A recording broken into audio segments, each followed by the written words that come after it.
আপোনালোকে যেতিয়াই এটিএম এটালৈ যায় তেতিয়া সেই এটিএমটোৰ ভিতৰত নিশ্চয় এটা এচি 24 ঘণ্টা আপোনালোকে চলি থকা দেখিবলৈ পায়। সেই এচিটো বাৰু কাৰ কাৰণে ব্যৱহাৰ কৰা হয়?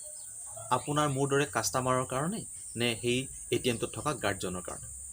আজিৰ এই ভিডিঅ'টোত আমি জানো আহক এটিএমত কিয় এচিটো লগোৱা হয় তাৰ আঁৰৰ কথাটো। আহক, আপোনাৰ মোৰ দৰে কোনো কাষ্টমাৰৰ বাবে বা সেই এটিএমটোত থকা কোনো গাৰ্ডজনৰ বাবে এচিটো সেই এটিএমটোত লগোৱা নহয়। সেই এটিএমৰ ভিতৰত এচিটো লগোৱা হয় সেই এটিএম মেচিনটোৰ বাবে। কিয়নো এটিএম মেচিনটোত 24 ঘণ্টাই ইলেক্ট্ৰনিক যিটো পাৱাৰ তাত লাগি থাকে, লগতে অহৰ্নিশে যেতিয়া ট্ৰানজেকশ্যন হয় তেতিয়াই সেই এটিএম মেচিনটোৱে ডাটা ট্ৰান্সফাৰ কৰি থাকিবলগীয়া হয়।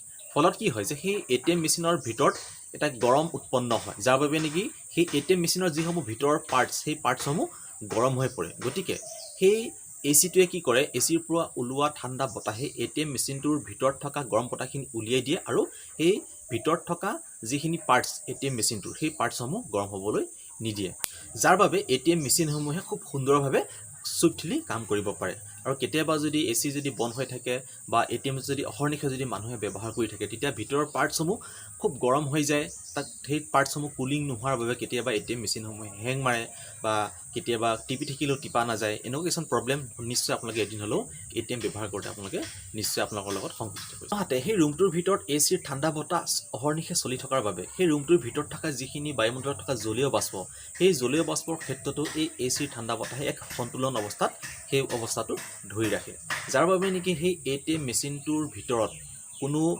সেমেকা ভাৱৰ সৃষ্টি নহয় বা কোনো পানী জমা হয় বা তেনেধৰণৰ কোনো মেচিন বেয়া হোৱাৰ কোনো সম্ভাৱনা নাথাকে। আমাৰ দৈনন্দিন জীৱনত ব্যৱহাৰ কৰি থকা প্ৰতিটো বস্তুতে বা প্ৰতিটো ক্ষেত্ৰতে কিছুমান সহজ কথা, সাধাৰণ কথা কিন্তু আমি নজনাকৈ লুকাই থাকে। গতিকে তাৰে এটি আভাস আজি আপোনালোকৰ আগত মই দাঙি ধৰিলোঁ। ভিডিঅ'টো ভাল পালে লাইক, শ্বেয়াৰ, কমেণ্ট কৰিব। ধন্যবাদ। পুনৰ এটা ভিডিঅ'লৈ আকৌ আহি আছোঁ।